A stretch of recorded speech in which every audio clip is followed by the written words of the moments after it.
Assalomu alaykum aziz yurtdoshlarim. Bugun biz bizning mehrimizga, e'tiborimizga va ehsonimizga juda ham muhtoj bo'lgan 5 nafar farzandning onasi bo'lgan onkologiya kasalligi bilan og'rigan ayolning uylaridamiz.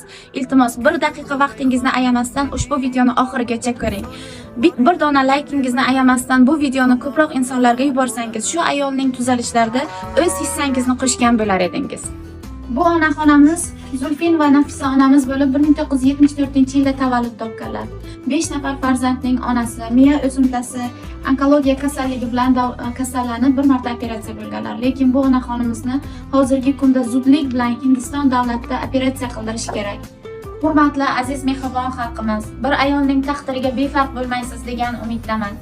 Bizning kanalimiz yanada rivojlanishi uchun va mana shunday ko'proq insonlarga yaxshilik qilishimiz uchun bizga obuna bo'ling.